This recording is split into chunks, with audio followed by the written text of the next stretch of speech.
저번 시간에 이어 오늘도 이집트 신화를 살펴볼 건데요. 누트가 라에 의해 불임이 되어버린 장면 기억하시나요? 슬픔에 빠진 누트는 지혜와 마법의 신 토트를 찾아가 하소연합니다. 누트의 하소연을 듣기 전 먼저 토트에 대해 알아볼까 하는데요. 토트는 지금까지 나온 신들과는 다르게 출생이 불분명합니다. 태초부터 라와 함께 존재했던 신이라고도 하죠. 토트는 달의 신도 겸하고 있었는데요. 태양을 상징하는 라와 달을 상징하는 토트가 합쳐져 하루를 만듦으로써 세상이 창조되었던 것입니다. 누트가 가여웠던 토트는 라에게 게임을 제안합니다. 자신이 이기게 된다면 달빛을 조금 나눠달라고 말이죠. 물론 라는 흔쾌히 수락합니다. 둘은 지금의 체스판을 사용한 체커라는 게임을 하게 되는데요. 토트는 바로 지혜의 신이죠. 지혜로움으로 게임에서 승리한 토트는 라에게서 72초의 달빛을 얻는 데 성공합니다. 이로 인해 달력상에는 새해가 오기 직전 5일이라는 윤일이 생기게 되는데요. 누트는 이 기간 동안 오시리스, 이시스, 하르마키스, 세트,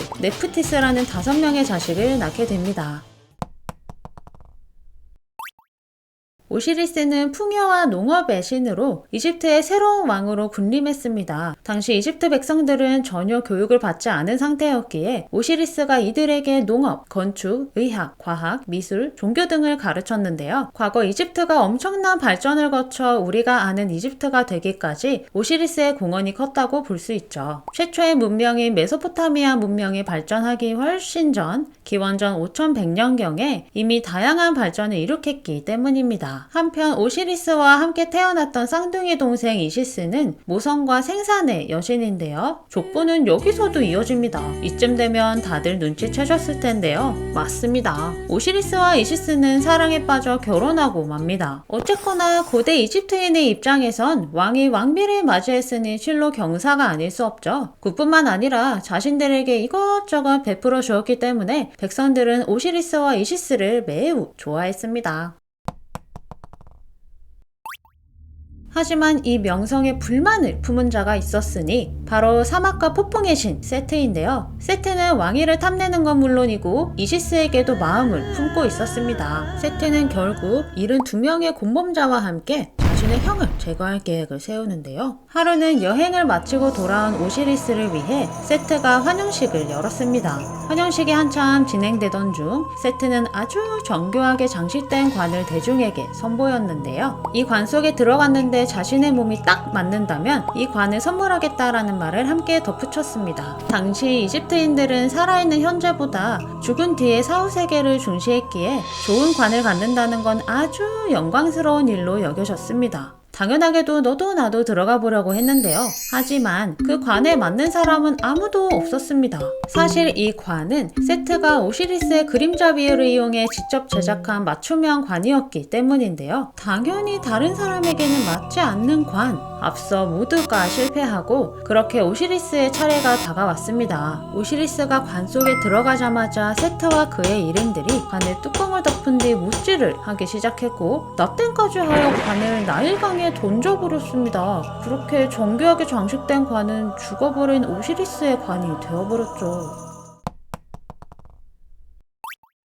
한순간에 남편을 잃은 이시스는 큰 상심에 빠집니다. 지나가는 사람들에게 남편의 행방에 관해 물었는데요. 며칠 뒤 그녀는 몇 명의 아이들을 만나게 됩니다. 아이들은 관이 바다로 흘러갔다고 말했고 그녀는 자신의 예지력을 사용해 관이 비블로스로 흘러가 타마리스크의 나무 속에 박혀있다는 사실을 알아내게 되었습니다. 그녀는 곧바로 그 장소로 향했는데요. 그런데 있었는데요. 없었습니다. 하필 비블로스의 왕이 오시리스의 관이 들어간 그 나무를 맘에 들어 하다가 결국 왕궁의 기둥으로 사용하겠다며 나무를 베어 왕궁으로 가져가 버릴 거죠. 이시스는 관을 되찾기 위해 비블로스 왕궁에서 태어난 아기의 유모로 위장하여 왕궁에 들어갑니다. 그런데 불행하게도 아기는 병에 걸려 죽어가고 있었죠. 이때 이시스는 한 가지 방법을 생각해냅니다. 바로 신성한 불꽃으로 아기의 약한 육체를 태우고 불멸의 존재로 만든다면 왕에게 감사의 의미로 나무를 돌려받을 수 있다는 생각이었는데요. 아기를 불에 태운다는 건 상상조차 할 수 없는 일이지만 신이었던 이시스에게는 그렇지 않았습니다. 이시스는 생각해낸 작전을 바로 실행했죠. 아기가 불에 활활 타고 있습니다. 그때 아기의 침실을 지나가던 왕비가 이 장면을 목격하고 마는데요. 인간이 보기엔 잔혹하기만 한 상황. 과연 이시스는 이 위기를 어떻게 벗어날 것이며 오시리스를 되찾을 수 있을까요? 다음 이야기는 이집트 3탄에서 이어집니다. 그럼 이만 봐봐.